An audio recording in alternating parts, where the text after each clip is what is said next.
Now again, last week, now what here we had certain, I think a radio station or whatever playing certain voice that it is Papa.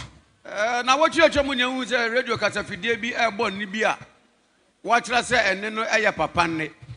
And there was one gentleman who was insulting our father. Now, Abranta Bako dear, or the time in Yase, I would so now would Papa tem. I don't remember Papa ever mention your name anywhere. Yet the Ayanti that said Papa Abu Di Craminator Yasum Puta. But you have the cause to insult him. Now, so, would to make you one edinatem. After that, you have played certain voices saying it is him. And we're trained all born Nibia, Opesa man saying, nah, to say a papa. Church, I came to tell you. That voice is not Papa's voice. Do you know now they have technology, AI? We are not ignorant. We are not ignorant people in this church. They can use technology to combine voices and make it seem like it is your voice. They want to distract the man. But please, it is not Papa's voice, so disregard it. Our father has told me that he has spoken to Mr. Otin, the owner of the station. And so I believe that this coming week we will hear some good news. Hallelujah. Amen. He has spoken to our father. Ebem se wapacho edi ama abrantie no.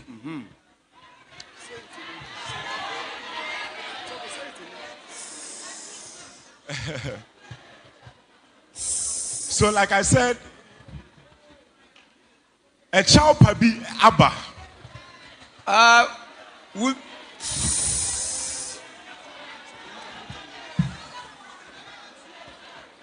can see a lot of you are angry. But please calm down. We've been adequately informed that the owner of that radio station has called our papa and has rendered an unqualified apology accordingly. And so that matter is being handled.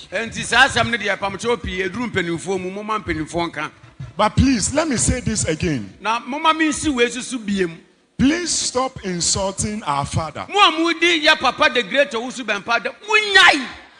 What at all has he done to you? What has he done to you? Please, we want you to stop insulting the man.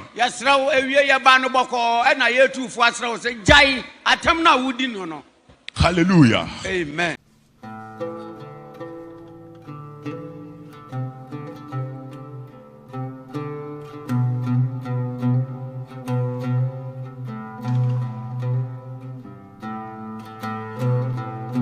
Near discussia mommy asun kwa didie wan bi ne nkwa near se sofu bi nso de nam nchen se jomama akuma penti nyame de safua amma ne se won sa medi o man so akuma pabeya general akuma pabeya bisebi mo hini Yasu Owusu Bempah so Owusu Bempah tuwe se wo se nyankopon mo beka no kura mo nyina mo nka no kura every tete kofi every tete general every tete asore ne politics difference nim exactly ekam say anenam precisely Oko all the way from the 14th century and the banu asore ne politics that be more fire.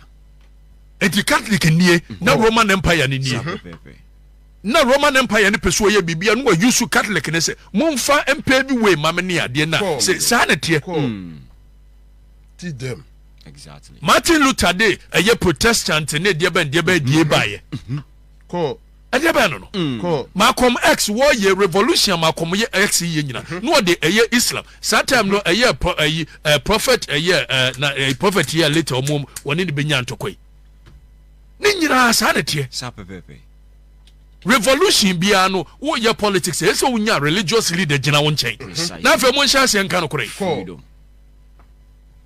ana nyame na yi a kire me Nelson Mandela ye no ye wone eye Archbishop Desmond Tutu ana ye apartheid fight no wo yi nanim ade aba ne hypocrisy ya tro ba mu na Nyankopon se ayi wade ahye wode sa ye ti kroma na akofa abebe ko hye kufu adosa abebe ne ho mamuonie wo se kofa safo akohye hwan sa abebe nkra ye koyo abebe nkra ye husu na wa se anu sa abebe be yo se de yo ukofa ba ya memu ye hunu abebe na memu oni o se kofa safo ade akohye obi nsa Bempah Edrusi ye beto ba mama manfo ne nwene na kofi bakaya 3 weeks ago ana mbetra na mka mu se asofo bi ahia bopo se ba womia no ye ayi kramoni nti omo ma ne kwa ma ne media de nda manka sa se bo ekwojo manka 3 weeks ago ya na mtra na mka wamunie anu omu wie omu ye no omu se ne ye nhye da se dwomama mfre ye ana dwomama frɛ wo mo anu omu ko ma twero nkom hye koro no ato paper so deda na nkom shank ye de brew wi atimi de kogya Sam George se Sam George media beja na beka we nkom hye da bita ade be no na fi wo se nsan kona no mumia nka no kore kofi nyame nka hwe nkyere wo mo nyame nka hwe nkyere wo mo through elections na manfo no ebedwene no omatim de ato aba ne mo aba na ena Nyankopon na se ena nyame fa ha ena nyame se Nyankopon no minimo se nyame kro no se bi preduas so se bibi ye na adwene o se de yo wokọ na jigezi wa wode okoka kire no okọ Owusu Bempah wa wode okoka kire no okọ agena sare wa wode okoka kire no wokọ ayi sam kranche ankra wa wo mu nyina nyame nka hwe nyame nka hwe mena meka kire wo mesi nyame nka nkire wo bia hwe interest na free tete wo mu won dia ebse free tete wo mu NDC asofo ya wo MPP asofo obi aba ba bi obenya biedi enti interest mo manfo ni hu se me dem ya MPP ni me ya NDC Owusu Bempah utu wo ya MPP ni masa card bearer member of the MPP exactly so and the bibi na ye bibi na o sinsem bi nti waja MPP can say ka kire obi anu bi ente ni akofa Sam Kranche ankra be gina na be Nyankopon Sam Kranche ankra nyame nka hwe nkere jentia na ni abre ni se NDC time na Sam Kranche ankra ba bia wono wote ye asore no Royal House Chapel ho mumu sa Sam Kranche ankra se Royal House Chapel na ye de ba adia more fire. The biggest steel manufacturing company in West Africa. I the iron sheet ni iron rods. And ye Thomas Sam Kranche ankra. And what they are sorry. Exactly. And ye good nyuma Thomas Sam Kranche ankra they are sorry. Tell them. What we are na mranche no ba wasa akosa asoro ko bompa so mu penyuma. Ye modam. More fire. And this watching NDC bana benya bia de declare say open NDC no. If so mu do mo to asore e ma. We interesting nyina no. No. Honawo. Ade be no ana mo nka no kra nkyere manfo ne ya bedu o man ya ntronko liberates them. Peras Chapel yes way of Penia Jinasare. Nania Bra wo pese NDC Benjina no. Say Sam George and NDC bo benya position one no ko na asore. Empani fo ni bebre. Wo ye no free wa na asore ne kura de Peras dom no. Mumu sa Sam Kranche ankra se na ye de ba dia. Anya Ghana meet board. Anya champion ni si. An wo se nkiye ye na ntwe ni ade nyina wi a wo mun decide ekon ye be fa so beton na ntwe wo Ghana hanyina. An ye wi ani aton ama wo. Ana ade aye asore. Na ade aye asore nya NDC person at all. Etu NDC. It's all benefit.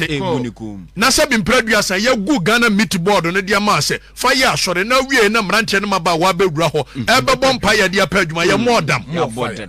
Umi anka no kure. More fire. Enti Sam Kranche ankra NDC a benefit obenyantia. Agina sare NDC a benefit obenyantia. Owusu Bempah MPP ye kufu adoba ye wodi di se tam. Sanity. Sanity. Baby ana ensem bi akoye se wo se ayi Kusi Boateng Victor Kusi Boateng Owusu Bempah se na kola ensem nyina de antie ne wo hye control nyina ni wo se na kola ne Kusi Boateng wo na tete Kusi Boateng ana Kusi Boateng ne ba wo miade ne ho akobɔ no nti asa nkwa de wa ne kɔ na ma wo no ne ho ana ye no ne first error ye wie ye nso second error ne se wo se wa twetu akɔ agrada so ama IGP akɔche ne de na kɔhye na sa bi nya dam ne abo anaka wo twetu anka me nchonke anya ode be ye be chiu Severe by the scorn the whole Prime Minister of Italy. One quite in the Kojina court jailino. Now we are no court into the more fire. Yet you went to the bay. More fire. And you're going to cry and walk for my no crown and cabe catch a mouth for the good for Domamu. And you're no nonsense. Exactly. Me also quite the deal. Also been passed the bay. Yamen can venture every day. Najigazi is washadan watching a pempem war round those and debe. What name Yame Babiada? What name Yame? Najigazi may a good chroma, a year refund war refund. Sanity. Yenya in the sikrum. Adia ben wonimu. Nyamenim no way. Owusu Bempah mumusane se lands down near where breed down on ya okọ koye dey. Freedom. Yenya nka no kure ye betete moto. Adia ben no. Nyame mfre Owusu Bempah bia. Obua. Wo ye MPP ni. Obuafu. Akufo ado aye nneema bia ese nkwa de wa na mabio. Lincoln navigator ni ade ya wutwe ese em se aye se na aye se. Yes sir. Kana sasa fa de mempa party ni bio. Ate wo hokọ. Na nyame na waka se na nyame se na control sa na mama manfo na nwene. No logical reason. Na jo mama nso ani agese ya no control. Na nyame ba na okobutuo. Wonso jo mama na ase obi timi kobutuo. Na ye se nyame be mu awi. Double standard. Ade be no. Wa mu nyina Kofi Oduro ya wo tiam na tie. Kofi Oduro ni nua ne Julius Debra. Ni nua pa no. Ni nua ne Julius Debra. Julius Debra nua ni wuye ono kra ne baba esie no. Na wo mu ye Julius Debra ba no chief of staff na dia. Se Kofi Oduro benya bi ata. Et Kofi Oduro ani abra wo ye no wo tie nyina wo interest. Ade na mu ye nka no kure. Me tie me si wo interest. O tie de. Wo mu tie de be. Oboa. Be kwe. Mo man Ghana no kure ni anim. Asofo no mo man nipa na so nkwa didi. Yatia ye kan. Ba ku wo friends cathedral ye si. Not Kaneshiwi. Papa ko courtinti. That word knows. Now sorry our team our dear headquarters. Mumu sadak word knows na ye dear. Oryx cinema. Na ye cinema, the biggest cinema in Accra. Meboa. Ani ya to ama no san wo de aye asori enti mu no asofo no mu wo interest ma chafa MPP asofo ho NDC de ho obi aba message on mama time na asofo pani bia wo tiam ani minimu odupa sie ma contract no approve ya untimi nya contract nita obua onsenka ade aba no na mu nyina mu interest if it's a politics and religion they go hand in hand.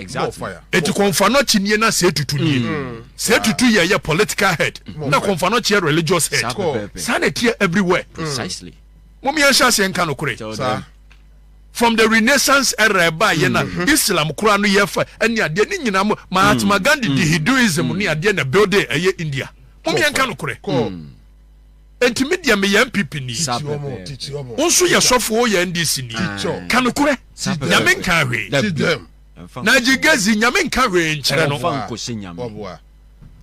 efse agasa wo mutu sun kroma ye wonu Owusu Bempah kura dia gya nyen ka no kura nkyere manfo no Owusu Bempah ye ne no na wi agasa fo more fire nyame nim no we dia ne to so wonu dia ye so awompe jai oni anuko de wo ya abotrebe anyama bo wa ya beto ba sofo no mamfo no nwene na ne nyame ayi a kire me na nyame se nyame ba ko ya wo koka we kire na jigezi no ka we a kire Owusu Bempah no ka we a kire ku Victor ku eti nyame no dia na ba na adwene mu keka ne ma basa sa ade nyame no ye funny face ade ba no nyame kitaki ne no kura ni se nyame nka nyame nshi wi nti wan kan se masa dabi yati kroma Owusu Bempah kofa beben de koma akufu ado eno ne de ye hunu ye mo sa ma ne de kia koma dwoma ama so de ye be hunu wo ade ba no mo mi nka no kura ne ki no okofa ki ni free si e bo ki ni wo he blasmate na go smith ne boki Bempah more fire Owusu Bempah nyame nye hwenkyere no eye tro we say free chine come say aluta say wodwen se me na wie ntoko a me ne nwie me wie akọ report che ma aluta ma police akọche no me wie na police che na ma sa tworo krata akoma MPP so omunyi na di he doesn't deserve to be a chairman of the constituency me wie an ma petition attorney general so mo fa no dia me ba ya aluta no ntoko a me be ko ano no enam kokọ be me ho am dia be makọ be me ho me dia ba ntoko hunu sa mbeko sa now Owusu Bempah Afrifa menura monka je Owusu Bempah say menye hufo dabi ti ha jira mama hanga chief na ye bebo ni audio ni sisi ya na ofra ye no me di buo bi ma no eti na me friend mi ru a say na enipa omu hu a na oba mi a wa hwe ya ade e be ye wo no yentie Owusu Bempah a enra wo frame me ne nkomo and nobody should tell me say na privacy ye de ben wa recording whenever somebody is going to perpetrate crime ne privacy no a ye protected under the law no emra na ifri ho ni ho biem it was Owusu Bempah so be suma manfo am ya bebo me Ghana police me ka kire mo me ye ba me mfa me nsa ntome ho bida Owusu Bempah so betumi nsu na gu fom Ghana police oba no betumi nsu na gu fom me mfa me nsa ntome ho me nye statue and the city evidence ni nie afi yentie hello hello Bacho, good afternoon. Good afternoon. Okatakyie Afrifa. Wadaroma abajoani. Me Bacho friend Owusu Bempah. So for Owusu Bempah. So for Owusu Bempah ne kase. Yeah. Me Dr. Tian kasa. Me ne ko jode so kasa. Tomati se so Owusu ne me ne papa mana yi abri hotel bed. You say so me ne videos for Papa Bonte. I'm just really send also the MS more power from an hour. Okay,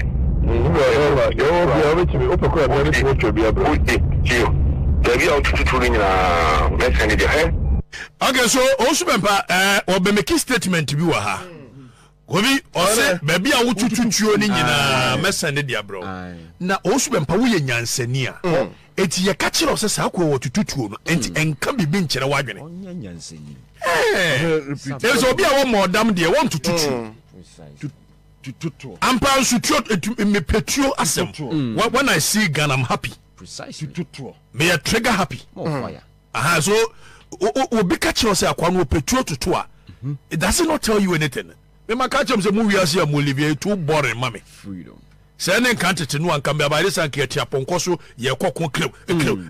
Na me twam krofoti. Mete chariot so infantry battalion like a bit sure mutisa ave yongo sunti I'm just really send also the MS more power from an hour. Okay,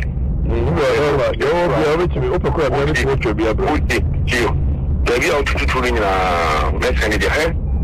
So who hotel? I just don't know. Offer me no so customer card.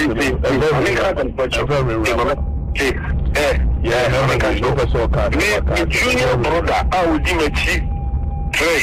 In a school. Put a small boy. I mean, me lawyer say and come Bema, corporate and a master for Mudiagra, Beman of what you want for the Neco studio. My cousin, Dr. King, that's Dr. King, I careful out.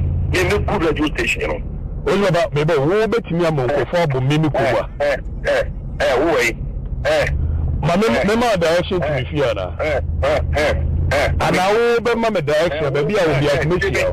And you shut them out before. There be missing me, and I will be you have you. Naming countries in you. Rather than come on to sign a call, or so for Govi.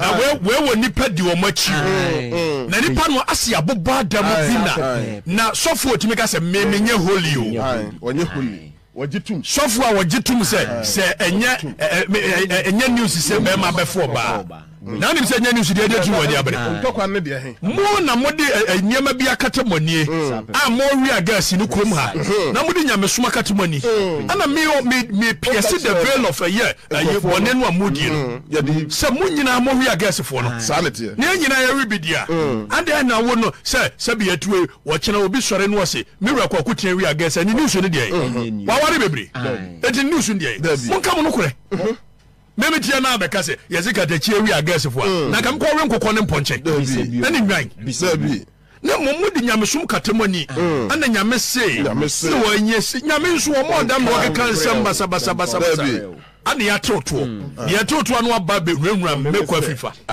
se Owusu Bempah se de be ya enu abe se friend no confirm friend o tie tu nyabutie na yentie wodi o tie tu so beba obeba ave yentie enkomo no yentie dabi o jari ma menyima dwuma nyabutie nyabre ni wo why jari nyabutie meni ba bia mebo asia mo ochina omo tadua no ho ye bebo bia si no ochina ya to aso why anti nyabutie meni ba bia mebo asia why ya sisi say station mo dwuma tete adwuma no a we ya no akipo mo in suspense bia de nyaza asa ne be wantie ha wunya ne de aka ne mom nyabutie ne enti nyabutie ana wo be ma me da extra ba bia wo bia commission enye news sabe ma before ba baby messi mi shia wo yire ana wo pe ba na be shia me na ma yibi ha mi nye holi o me kanjo se mi holi we ada na nkomo no ti so ne ko be bia messi we be ma wo frɛ me o tete me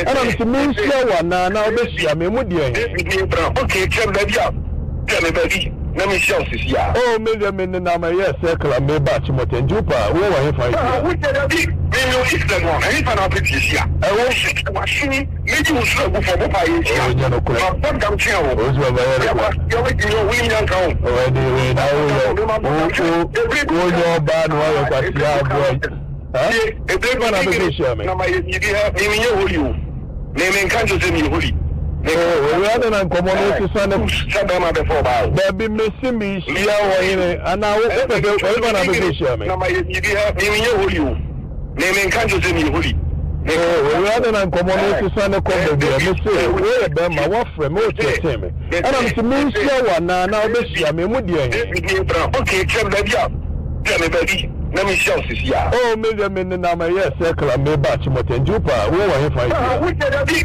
no is the one any fan of it shia wo shit machine meji wo so go for mo pa ye shia but dam chia wo yo we messi mi shia wo yire ana wo pe ba na be shia me na ma yibi ha mi nye holi o me kanjo se mi holi we ada na nkomo no ti so ne ko be bia messi we be ma wo frɛ me o tete me ana mi shia wa na wo be shia me mu de okay chem da bia tell me baby na me shia osisi ya me na ma yes circle me ba chi motenjupa wo wa he fa we tell me no is the one any fan of it shia wo shit machine meji wo so go for mo pa ye shia but dam chia wo yo we nyan ka we na wo yo ba no wa kwa tia boy ebrebu kama sem apostola Sono, e non ho avuto figlio a me. Udi a gran meglio su ma ho detto. We are quite a young man from 1 million. I have to go to Lefa. Me no be a Bempah. Na mi se casa sempre. Me check Dr. Tempo. Udi a gran me Dr. Tempo. Ku buru na ga ka do ni be chire Dr. Tempo so me na fa me ho bai. We are pass am penny papa. Me na me se wo frɛ me wo so wo ye be ma na wo be ba me. Eyi fa na ye shia. Me ko achi moto to pe ye shia he ni ye shia. Why? Jadi mo iklegon. Ma ye shia is le go ye shia he. Eyi fa na ye shia. Eno de wo wa ma ho na asin ti o kire ba bi. Ka haya ne de me ni awa no ko wan. Ada na wa opese oba wo no pese wo ti na ofie na me wo ba wo na pese oba wo e je ba wo dia me se me yen show e ya adi na one na ka sana video ma opese ba se begin na wo shout o record interview pese o ma opese me begin na me shout Maybe I mean, sure, Owusu Bempah. Owusu. And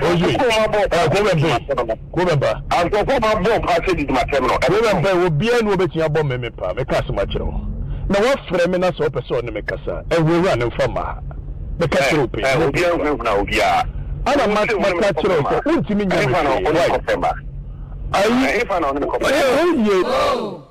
Na mameng sound is a one way. Ko. COP Kofi Boache and the frame me anopa bi. Ano ka bi kyerem se gade je kuro we so bi ka so beku a. Obetimi akopa na chew ebiso kun wi a enkosi hwe. Sa pepepe. Na me ka asema kyerem me de ment na wo mo bi nkume. The bidda. Ebise fundaka me ma me akosu abno aye kun na hwehwe ni mu nti. More fire. One way obeto fundaka be 100,000 Ghana cedi. Sa pepepe. E de asie me. Precise. One beto me nya ba ku enya ko wo pe wo be su kwa mi e odi aja wani o wo be ye na wo beto fundaka ne board pa be ko. Na say 100,000 Ghana cedi e de beto fundaka de a. Etuo ai wo krom a me topeso ba ko a eye 14 to 20,000 Ghana cedi. Precisely. Na 14 to 20,000 me chemu 5 wa e beto 5. Sa pepepe. Eti me kachire wo bia obeye ready so obeba say when you are coming after me it is war. Na me and I don't fear, it's one day born one day die. Sa pepepe. Enipa wo sura de wiase me nka wo. More fire. Eti mun kan chire Owusu Bempah say and wonya sofo woye scam. Precisely. Na oye scam watimi dada manfo na dwene so esofo na ni jiji me keka nsemfunu me ware me yire a bebo 2 am o ba na me ni na nkofo na wa yisi wo boa wo sori kwa abonte ko ye niema ne yiri ko bi so be ka se honhom na besra na ne ko ye wo so be ba na me ni wo boa ne yiri wo boa wo ware miensa na wo nipa a wo no se ye so pema nti obuofu se wo mpema ka timi ware miensa jai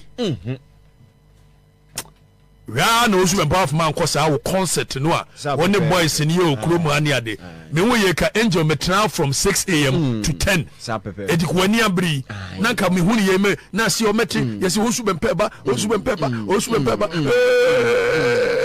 ka beto o tampiri o samia ka beto beto samia David ojo jo so nyeme ma ojo be ma memu abi na bo e ye show bia bag we da ha tie nie ko bag we nyeska ne wo mu Bidda. Udru ha beto tampiri Sa pepepe. katro pin anya painful obeto Lesi me yesho bia bag we da ezame yes kantina da yes kantina da me say na be ba nso na boys e twen Sa pepepe. omo wase ho dan duru waka shege Ye be yo. kazi ye be di agro ma ho eno edan duru na cheche se edan duru ha edan duru na ka be hu